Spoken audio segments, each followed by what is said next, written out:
Okay, this is lecture number 3 on protein structure. Last time we discussed about the importance of protein structure, and I just want to go through this slide once more to show how important the property of an amino acid is in this case actually giving you disease. Okay. So, what happens here is you have a difference in the folding of the protein. Okay. The reason why we have this change is because of a specific genetic mutation. This is what is called a mutation, an amino acid mutation, where we have glutamic acid go to valine.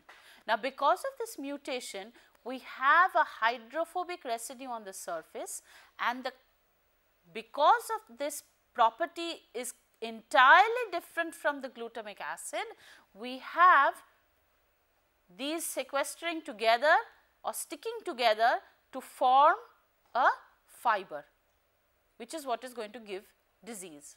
So, the folding of the protein is extremely important, and there are certain forces associated with the folding of the protein which we will be doing later on. But for now we are going to understand more of how we can actually get to solving protein structures, because now we know that we have this amino acid sequence, we know that we can get a secondary structure out of it, from that we can get a tertiary structure, finally to a quaternary structure. Fine. So, if we want to look at how to get a protein structure, there are actually only two kinds of techniques that are available to get atomic resolution pictures, because you want to know exactly where the atoms are which are going to tell you what your protein looks like. Okay, and you understand that it is an extremely large system, so it is a macromolecule. So, it is very difficult to pinpoint where the atoms are if you were to take a snapshot of it. Now, there are two techniques available. One is X-ray crystallography and the other is NMR spectroscopy. Now, X-ray crystallography is by far the only method that is still taken to date as to the method to solve a protein structure, but NMR spectroscopy is actually very fast catching up. Now, the difficulty of X-ray crystallography is getting a crystal. Now, you understand, if you want to do crystallography, you have to have a crystal of the protein. Okay? Now, getting a protein crystal is very, very difficult because of its large size. It actually either forms a powder or it just sticks together and does not form a crystal at all. So, if you do not have a crystal, you cannot do crystallography, and that is why it is very difficult to get protein crystals, which is why people are going to what is called protein structure prediction. Okay? Because it is easy to get the sequence of the protein. You can find out the amino acid sequence of the protein very easily, a method that we will be studying also, and to get this from the sequence to the structure is what the problem is. Now, the reason why we need to know the structure is because of the following reasons. The structure is going to help us understand the function, the mechanism, evolution. It is going to help us with what is called structure based drug design, and it is also going to help us basically solve the protein folding problem, because we will have more structures from which we can identify which amino acid sequence folds into which structure. So, say we have something like this. What is this? We have a random coil, we have an alpha helix, we have a beta strand, and we have an alpha helix here. What we want to know is, this is say the sequence in one letter code. What do I want to know? I want to know whether H means helix, C means coil, and E means extended sheet. That is what the nomenclature here is, H, C, E. H is helix, C is coil, and E is extended sheet. Now, what I want to know therefore is, if I have this sequence, how I can actually say which part is going to be a helix, which part is going to be a coil, and which part is going to be a sheet. That is going to help me in my analysis. Okay. Now, this I am going to mention something about this, because this is a very current topic of investigation, a very current topic of research, which is called the protein folding problem. Now, just consider this. Okay. If you have 100 residue protein, you know now what does that mean? It means you have 100 amino acids in your polypeptide chain. Now, if we consider that each residue can take only 3 positions. What do I mean by that? You know that you can have rotations about the bonds in the amino acids that connect the amino acids together. So, if actually it can take on many more positions, but if I consider that this 100 residue polypeptide chain can actually take on only 3 positions, then there are 3 to the 100 possible conformations for this polypeptide chain, okay, which is about 10 to the 47 possible conformations. Now, the protein folds in one single structure, as I showed you in the first day itself when we looked at ribonuclease A, that is the only structure it folds into. So, of the 10 to the 47 possible conformations that are available for a certain protein, that is only 100 amino acid residues long. If the protein decides it wants to fold into a specific protein and it took less than a picosecond to determine whether it was going to fold into any one of these possible conformations, then it would take 10 to the 27 years for a single protein to fold, which it does in a matter of milliseconds. Okay? So, it knows exactly how it is supposed to fold. And where is this information? It is in this sequence. All the information is in this sequence, and this is the big question that is still unanswered. We do not know how a particular sequence of amino acid residues, that is the primary structure, is going to go to which tertiary structure. Because you understand, based on the conformational flexibility, there are a very large number of conformations available to it, but it will fold into a single structure. It is like that example I give you of the necklace. You have a necklace of beads. You pick it up, drop it on the table. It is never going to fall in the same conformation twice. You have even 2D, it will not do that, and 3D, forget about it. Okay? So, the whole problem of protein folding is, given a particular sequence of amino acid, what is the tertiary structure going to be? But what we can do is we can go for small predictions. We can say, from the structures that are already available, how say this particular sequence might form a helix or might form what is called, we can find out which part is going to be in the central region of the protein by determining what? Determining which are hydrophobic in nature. Okay? So, if I find a stretch of amino acids that are going to be hydrophobic in nature, what can I say about them? I can say that they might be forming the central part of the folded protein. That is some information I can get, which I'll be a bit better off than just the primary sequence of the protein. So, how do we do that? This is what is called a hydropathy plot.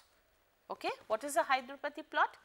It is a graphical display of the local hydrophobicity of the amino acid side chains in a protein. And why do I want to do that? I know, remember I showed you a table, which I will show you again, which gives you the hydrophobicity values of different amino acid residues. If you have a positive value, then you have hydrophobic residues. If you have a negative value, you have a water exposed region or a hydrophilic region. Okay?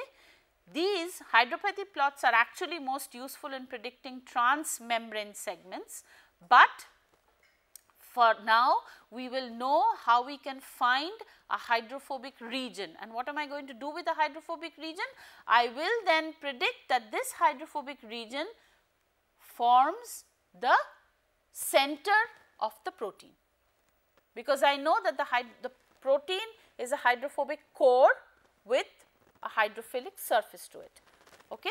And then we learnt in the previous class how we can say whether a helix that is on the surface, we can tell which part is going to be inside and which part is going to be outside. So, now I will be slightly better off in saying about the whole protein sequence as to determining which part is going to be in the middle of the protein and which part is likely to be on the surface of the protein. Okay. So, what do we have here? This is a hydrophobicity scale. This I showed you in one of the previous classes. And what do we have here? For the positive values, we have hydrophobic residues. The negative values are hydrophilic residues. Now, what can I do with this? I can go to what is called a hydropathy plot. It is called a sliding window approach. Now, I am going to go through it very slowly, and we are going to plot a hydropathy plot to determine whether a part of a protein is going to be on the surface or whether a part of a protein is going to be in the center of the protein. So, what do? We have to calculate the property for a subsequence. What do I mean by a subsequence? Say I have this as my amino acid sequence. Okay? So, let us just write this down. We have what is I? I is isoleucine. Then we have leucine, another isoleucine, lysine, glutamic acid, isoleucine, arginine. Okay? What I need to know now is from the table how I can determine which part is inside, which part is outside. So, what do? I have a specific sequence that I have here. I now take the values for these amino acid residues and take the average of them. Okay? So, what do? Let's just put another amino acid here, say gly and ala. So, the first thing that I do here is I add the value for isoleucine. Now, the value for isoleucine is 4.5, the value for leucine is 3.8, 4.5, lysine is minus 3.9. Why is it minus? Because it is hydrophilic in nature.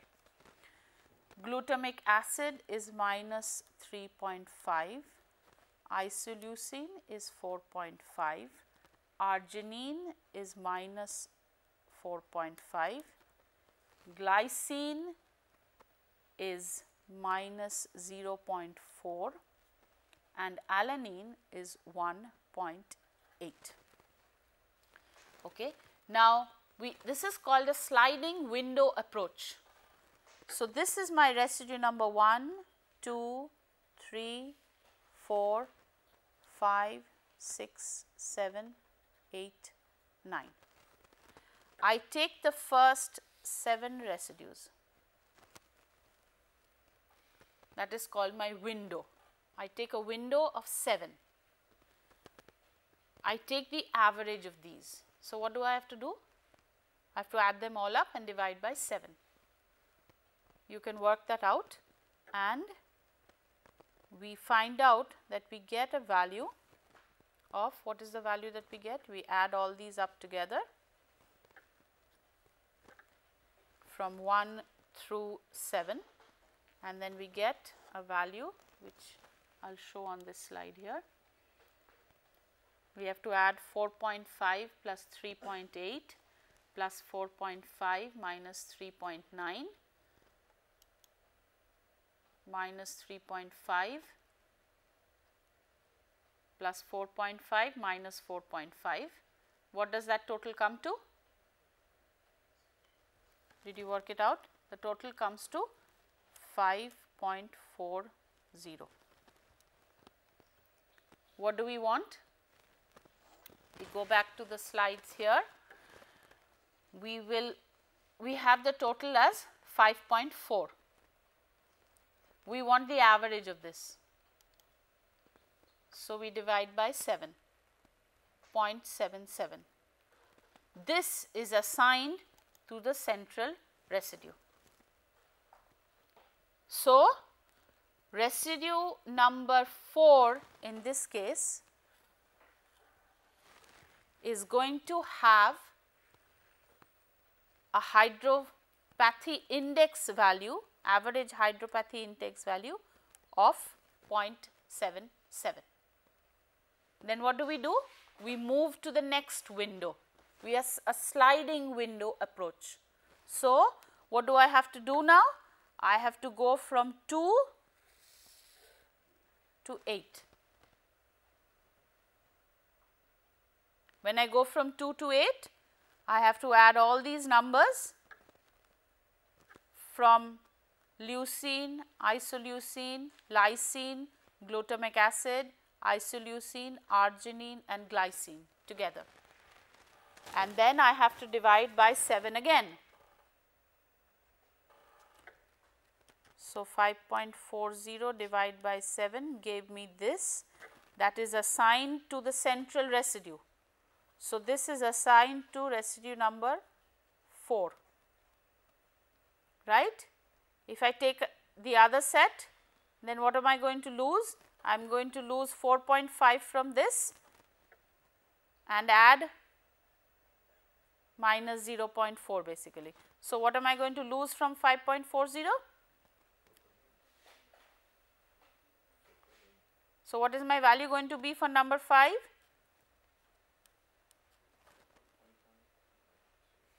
I will have a specific value here.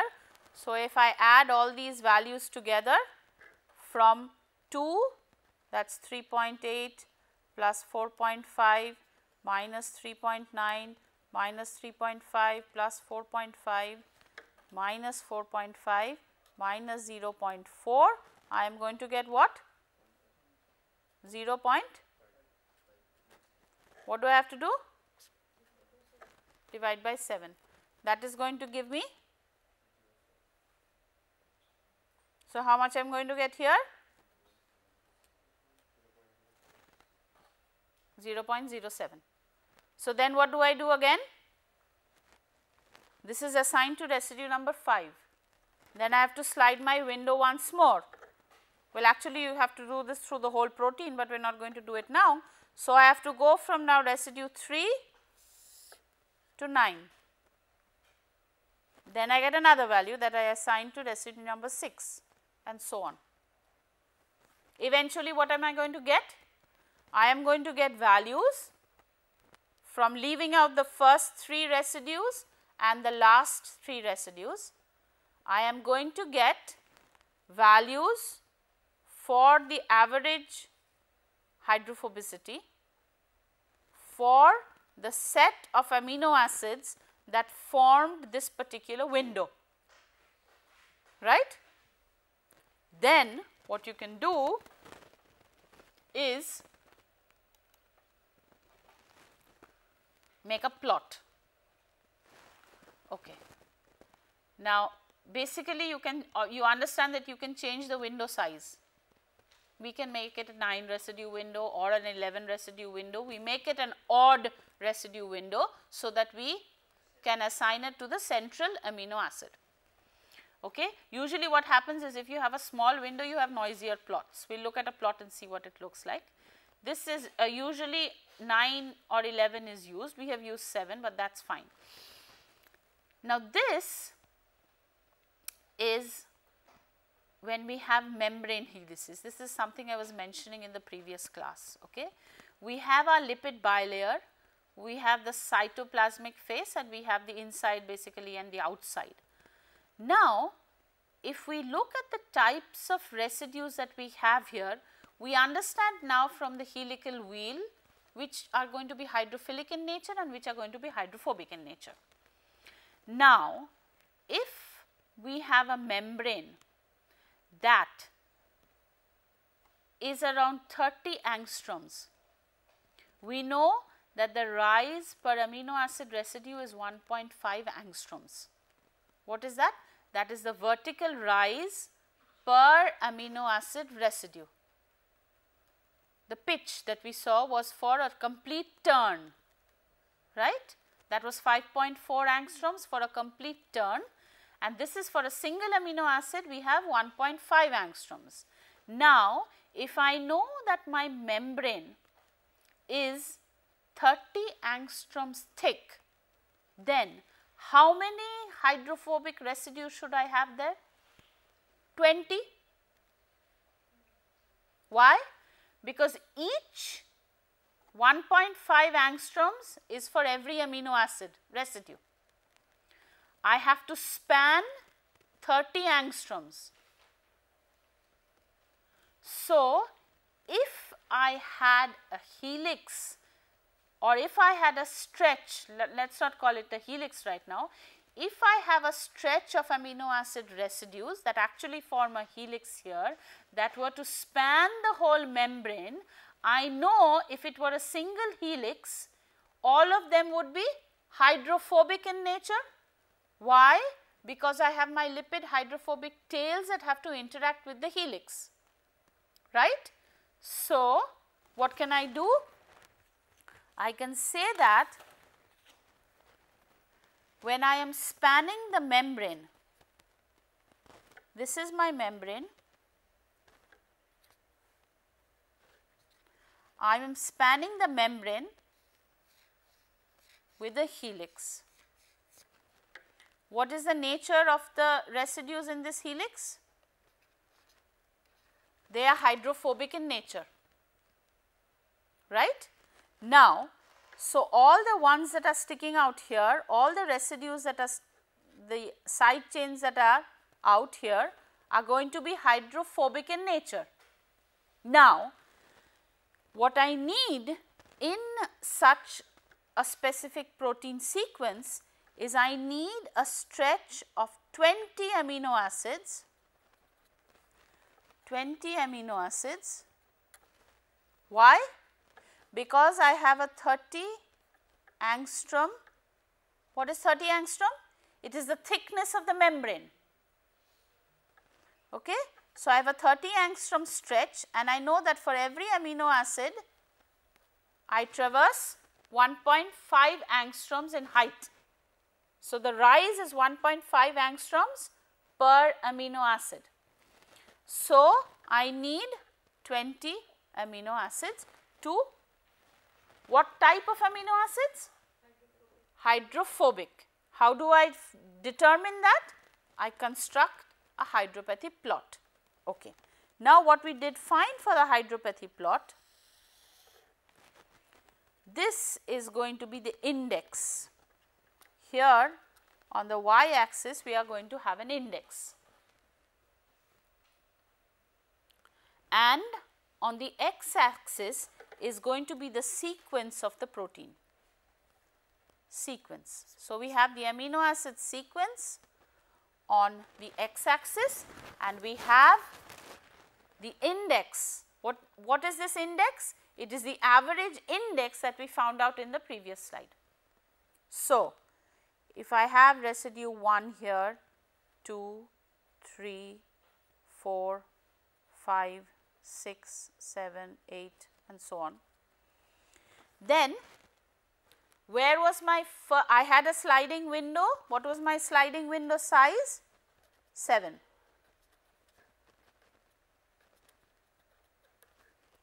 Size was 7. So, what do I have now? I assign the first value to residue number 4, which was in this case 0.77. So, this is positive, this is negative. So, somewhere say if this is, let us mark 1, 2, 3. So, if this is 1, this is 2 and this is 3. So, 0.77 is somewhere here. I just make a plot. Then when the window slid over from residue from instead of from 1 through 7, which I assigned to residue number 4, I went from 2 to 8, which I assigned to residue number 5. That came out to be 0.07. So, that was very low down here. So, I can complete a whole plot for the protein, right. What do you need for this? What do you need to construct a hydropathy plot? You need the sequence of the protein and you need the hydrophobicity values. That is all the information you need. Okay. So, we have our amino acid sequence and we also have the hydrophobicity indices. then I have to find the average depending upon my window size. Then say I have a plot like this.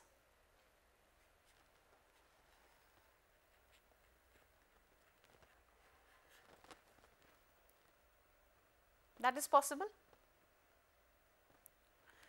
This region is positive, this region is negative. Now, if we go back to the data in our slides here, what can I say about the positive regions? They are hydrophobic in nature. So, if I have, now you understand, when you take the average, a hydrophilic residue counteracts the effect of a hydrophobic residue, right? But if you had a stretch of hydrophobic amino acids only, this value would be a high positive value. If you had a high positive value, what can you say? You can have a stretch therefore of highly hydrophobic amino acid residues. So, when we look at this and I say that this stretch is a highly hydrophobic stretch, when I am talking about a normal protein that is not a membrane protein, I can safely say that this part is going to be or form part of the central part of the protein, the central core of the protein. Why? Because it is hydrophobic in nature, it will not be on the surface. But usually when we do these hydropathy plots, they are mainly done for membranes, because it tells you that this region is probably spanning the membrane. Why? Because if I have, say, my residue is from, say, approximately number 20 to number 45 here. So, what is my stretch of amino acids? I have approximately 25 amino acids that are hydrophobic in nature, and I know that this is a membrane protein. What can I say about it? I can say that this part forms the helix. I can very safely say that it is this part that is forming the helix of my membrane protein. Why? Because this part is hydrophobic in nature, and I know that if I have a single transmembrane helix, all of the residues have to interact with the lipid bilayer, which is hydrophobic in nature. So, I can plot a hydropathy plot that is going to tell me which region is going to be hydrophobic in nature and which region is going to be hydrophilic in nature. Okay? So, I can say that these regions are going to be on the surface, and I can say that these regions are going to be buried in the core of the protein. And for a transmembrane helix, I can say it is going to be on the membrane side. Now, usually, as I mentioned, the hydropathy analysis is used to locate transmembrane segments usually, but you can also do it for a regular protein, because the reason being that not many structures of transmembrane helix proteins are known. And what is the main signal? A stretch of hydrophobic and helix loving amino acids. What do we mean by helix loving amino acids? Residues that are likely to form an alpha helix, right? So, that is what a hydropathy plot would look like. This is the hydropathy plot for a rhodopsin, the one that I showed you on top, the structure. So, what can I say? All these positive parts, if the, see, this is residue number 50, 200, 150, 200, 250, 300. So, these are stretches that are larger than 20 amino acid residues. Okay? Based on the scale, if it goes from 0 to 350, then these are larger than 20. So, what can I say? I have 1, 2, 3, 4, 5, 6, 7 probably helices. What are these helices? They are interacting with the lipid bilayer of the membrane, because rhodopsin is a membrane protein. So, this is a typical hydropathy plot that you can see. And what is the information that you get from this? You understand now that if you have a stretch of hydrophobic amino acids, then this is a region that is going to be the helix part of the transmembrane protein, or this is going to be the transmembrane segment rather. This is going to be the helix that is going to interact with the lipid bilayer of the membrane. Okay? So, this is a very simple plot. Again, what is the information you need? All the information you need is the sequence and the table, right? You can also construct a helical wheel. What is the information you need for the helical wheel? Just the sequence, nothing else, because you know that for every amino acid you are going to the rotation is 100 degrees. So, all you need for the construction of the helical wheel is the amino acid sequence. What you need for the hydropathy plot is additionally the hydrophobicity values of the amino acid residues. So, these are two other proteins where you can figure out, this is bacteriorhodopsin and this is glycophorin. Now, what do we have here? So, you know which stretch is hydrophobic now, right? We know which stretches are hydrophobic, which are mostly hydrophilic in nature. Now, if this were for a normal protein say, then what could you say about these regions? You could say that region number 1, 2, 3, 4, 5, 6 and 7 would form the inner core of the protein, the central part of the protein. So, you could safely say that these probably were on the outside. So, you would be better off than just having the sequence of the protein and no idea as to how the protein is folding.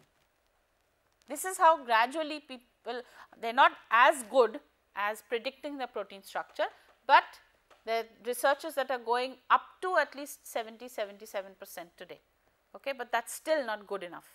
Okay. The reason being that the primary sequence we know for over 200,000 proteins, and the crystal structures we know for 25,000, which is miserable. Okay. Considering that only if you know the structure of the protein can you say the function, or you can design a drug that is going to act on it, knowing the sequence for 200,000 proteins and the crystal structure only for 25,000 proteins does not lead us anywhere. Okay. So, we have to know what the structures of all these proteins are going to be, and we have to go for these prediction methods. Okay. So, what does this give you an idea of? This gives you, and first of all we learned from a helical wheel, from just the sequence. If I know the sequence is going to form a helix, then what can I say? I can say which part of the helix is going to be inside, which is going to be outside. Now, if we are looking at the sequence of this, and I know from the hydrophobicity indices where I have a hydrophobic region, I can safely say that this hydrophobic region is going to form part of the protein, core of the protein, right. But in this case, when we are talking about transmembrane segments, these are the regions that traverse the membrane. Okay. So, now we want to go for secondary structure prediction. I want to know where a helix is going to form. So, I am a bit bolder now. I had my sequence. Okay. From my sequence I could construct a helical wheel, but what is the idea of constructing a helical wheel if you do not know where the helix is going to be? Okay. You cannot keep on doing it for the whole protein. You can do it, you can do the hydropathy index plot for the whole protein and then figure out which regions are going to be inside or outside. But if I want to do a secondary structure prediction, what does it mean? You have to remember that you have the protein sequence always available to you. That is always available to you. You do not have the structure always available.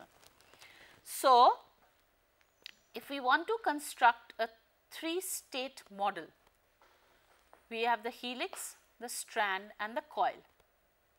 Okay. So, we have basically an alpha, a beta and a turn. These are just some numbers. So, we need another table if we want to go for secondary structure prediction. This is it was done I think in 1977. It is a very famous way, or very easy way rather, to predict whether you have a helix or not. These are called the Chow-Fasman parameters. Okay. What it tells you is, it tells you that the chance, or rather the propensity, this value is called a propensity, that you are going to have an alanine in an alpha helix. Okay? The larger the number, the larger the probability that that helix is going to be in that specific secondary structure. So, let us go through it once more. What this table tells you is that you see all the 20 amino acids here. It tells you that the numbers here tell you whether these amino acids are going to form A's, that is alpha helices, B's, that is beta strands, or coils, that is turns. Okay? Because what do you want to do? You have your protein sequence. You want to know where your loops, this is L, that is another notation that is also used apart from C. So, you want to know where the coils are, or the turns, or the loops are. You want to know where the helices are, and you want to know where the sheets are. Okay? Because that will give you a better idea of how your protein is going to fold, because you will have some information from your hydrophobicity, you will have some information about the secondary structure. So, that will lead you into a better idea of how your protein is actually going to form its tertiary structure from its amino acid sequence. So, how do we do this? Again, we have the sequence of the protein. From the sequence of the protein, you just have to look at the numbers. You do not even have to calculate anything now. You just look at the numbers. If 6 out of 6 contiguous numbers, or rather 6 contiguous amino acids, if 4 of them have a Pa value greater than 100, then a helix is going to form. So, you are not doing any mathematics also, you are just putting the numbers down. Okay? So, let us just go back to the previous slide. So, if I had a helix, you can just make up a helix. Let us look at this. We know where the helix begins here. So, M, Q, G, V, V, T. M is greater than 100. So, we have 1 greater than 100. Q is what? Q is glutamine greater than 100. So, I have 2 out of 2 greater than 100. G is glycine 57 less than 100. So, I am 2 out of 3. V 106, 3 out of 4. Again V 4 out of 5. T threonine 83. So, I have to go a bit further. Am I right here? M, Q, G, V, V, T. So, we have to have 4 that are greater than 100. Do I have 4? I have M, Q, V, V out of the 6 M, Q, G, V, V, T. So, I can say that I have a helix here. What do I have? H, H, H, H, H. Okay? So, it is very simple. You just look at it. What about the next one? Then we extend the region until 4 amino acids with Pa less than 100 are found. So, you keep on doing that. So, all you have to do is you just have a slide, basically a sliding window again, where you are looking at a window size of 6. What is this 6 telling you? That if you have 4 out of these 6 that have a Pa value that is greater than 100, then you have an alpha helix. If your Pa value is less than 100, you do not have an alpha helix anymore. How do you look for a beta sheet? If your Pb now is greater than 100, 4 out of 6 for your Pb is greater than 100, then you have a beta sheet. So, it is very simple. The problem arises when the alpha and a beta region overlap. Then what you have to do? Then you have to do some mathematics. Then you have to sum the Pa value of the 6 residues, sum the Pb value of the 6 residues, whichever is higher, it is going to be that. Okay? So, very simple. And what information do you have? A lot of information. You have from the amino acid sequence, you can now actually say whether you have a helix or not. So, now it will make sense from an understanding of whether you have a helix or not, whether it is going, then you can construct a helical wheel and then say which part is going to be outside and inside. Okay? So, we are gradually getting to know more and more of the structure. So, we have a helix, that is 4 out of 6 residues with high helix propensity. Now, I think I should explain to you what propensity means before we go any further. Now, when we say, I am talking about propensity, it is sort of a probability, but you see the numbers are greater than 100. In some tables you might see, like we have the P alpha for alanine is 142. In some papers or books, this is sometimes put as 1.42, okay? But it is in that case, when you do or when you try to predict whether you have a helix or not, you will just be looking for values. Instead of 100, look for 1, as simple as that. Now, we are talking about a propensity value here. A propensity value is, now the way Chow and Fassman got all these numbers was by what is called a statistical analysis on the structures that are available. Okay? What do I mean by structures are available? The crystal structures that are solved for proteins are available in what is called the protein data bank. Okay? It is now freely available where you can download protein structures. What do we mean by protein structures? Is you have the x, y and z coordinates for all the atoms except the hydrogens, because X-ray crystallography cannot look at hydrogens. So, if I am looking at residue number 1, I am going to have a nitrogen for residue number 1. Residue number 1 will also have a C alpha atom associated with it. Residue number 1 will also have a carbon atom associated with it, that is for part of the carboxyl group. Residue number 1 also will have an oxygen associated with it. What do I need to draw it? I need these values, right. Only if I have these values can I draw it in 3-dimensional space, right. So, the protein data bank gives you these values for the 25,000 structures that are available in it. Okay. So, now when I go to residue number 2, it starts again with the nitrogen, because I am going from the amino terminus to the carboxyl terminus, right. So, then if you had a side chain, you would have, apart from a C alpha, you would also have a C beta, right. So, the C beta would be written after this. So, this would be the backbone, then you would have a C beta and so on. But what we need to know is, we need to know that there are a set of structures available for which you can do an analysis. What is that analysis?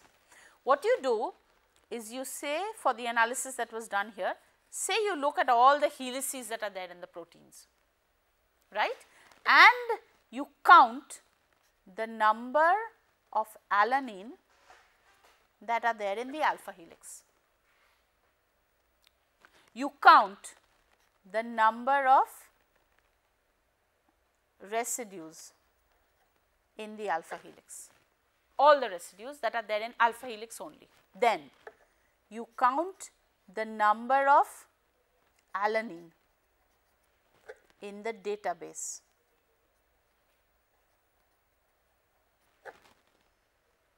Including the ones in the alpha. So, you calculate all the alanines that are there. You calculate the number of residues that are there in the database, whichever database you are using.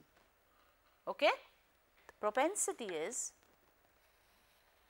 a ratio. It is a ratio of the number of ALA in alpha divided by the number of residues in alpha, the number of ALA in the database divided by the number of residues in the database. So, what does it tell me? This is your propensity calculation.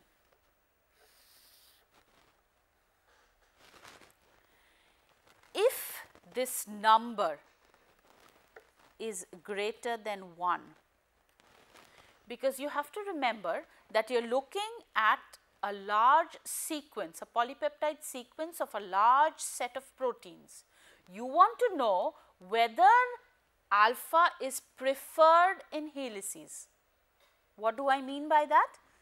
If I look at this will give me some idea as to whether alpha is preferred in helices or not, because this gives me the number of alanine in the whole database, right. So, if I have say 8% of alanine in the whole database, I can calculate these as a percentage.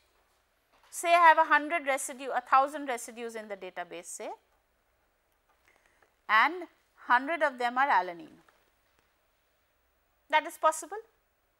Of the 1,000 residues in the database, 200 are there in alpha helices, of which 20 are alanine. So, what would my value be? 20 by 200, 100 by 1000. What is it? 1. What does it tell me? There is nothing great that I have in helices. I just have it 10% as I have in the rest of the protein. I do not have any information about it. But if I had 50 of these that were alanine, my value then would be greater than 1. Then in the normal case of a protein that I see here, I see more of alanine in helices, which makes it significant. Okay? So, that is how they came up with these numbers in our slide here.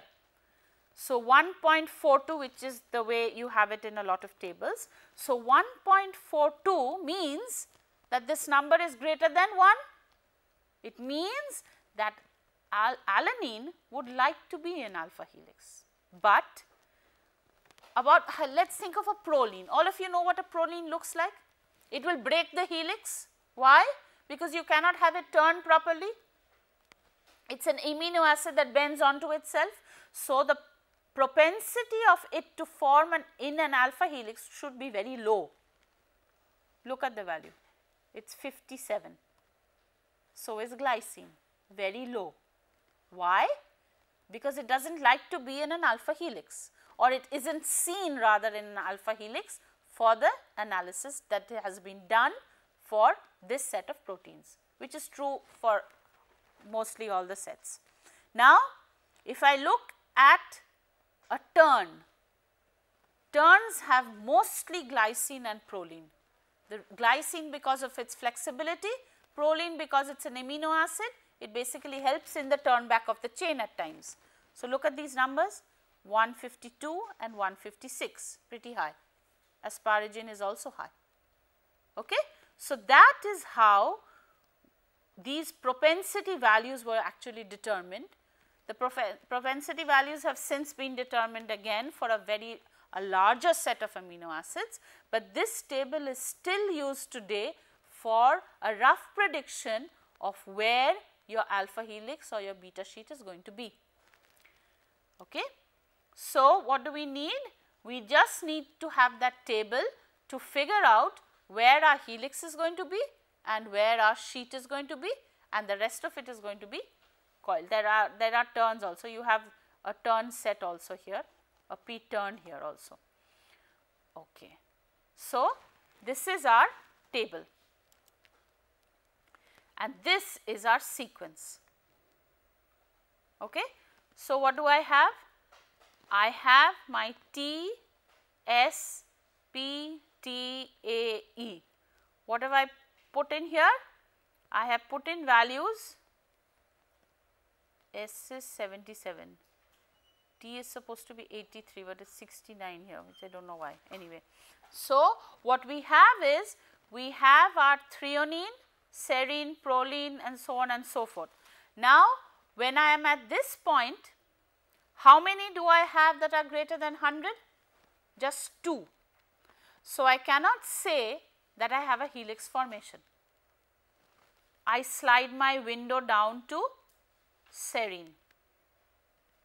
I have an additional one greater than 100, but it is still 3 out of 6, not good enough. So, I slide it again. What do I have now? 4 out of 6. So, what can I say now? My helix begins. Okay? Your helix begins basically just after the proline here. But what you need to know is, you have a sequence. And what can you say from the sequence?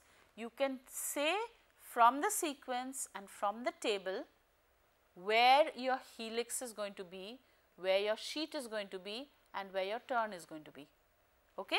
Then based on that, what we can do is, we can from this information roughly determine from the sequence of a protein. So, I now have my sequence 1, 2, 3, 4 and so on.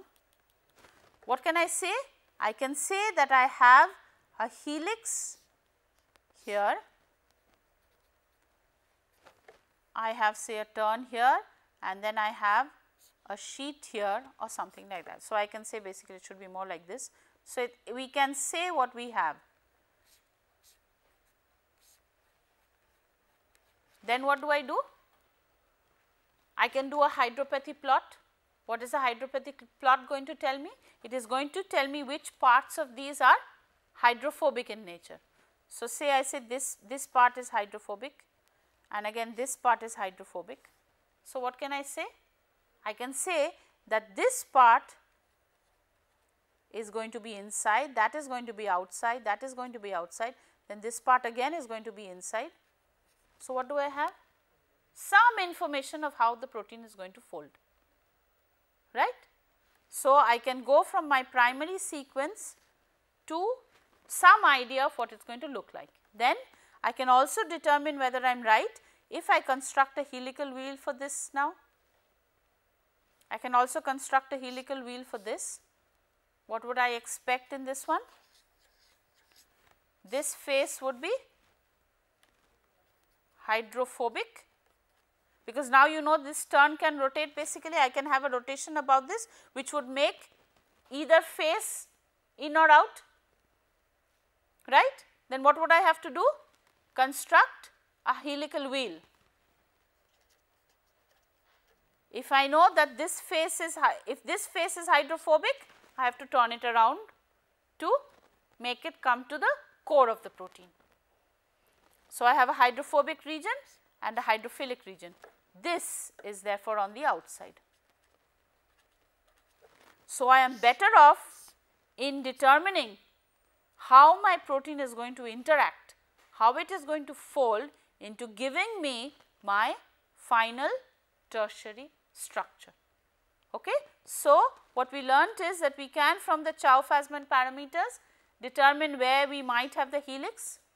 We can determine from a hydropathy plot where we can have the hydrophobic regions, or where we can also have transmembrane segments, and we can from the helical wheel determine whether this part is outside or inside.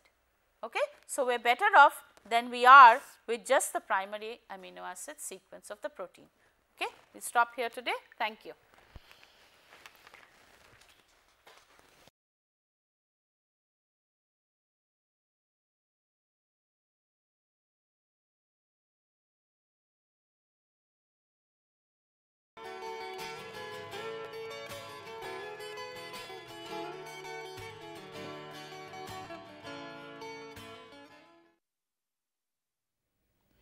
Okay, we complete our discussion on protein structures today, and just to recap on what we have done so far.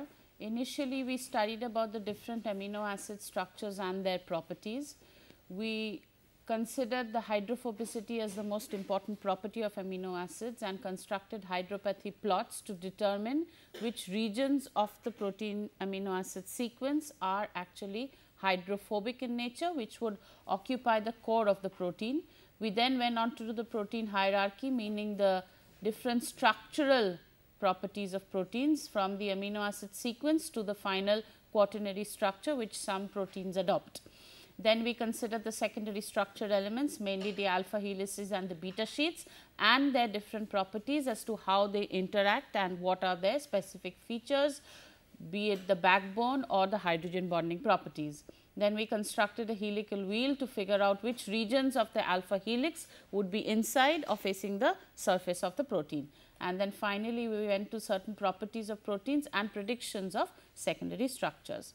Now that we know something about proteins, we have to consider now the different classes of proteins that are formed based on their structure and solubility. Some of these we have gone over initially.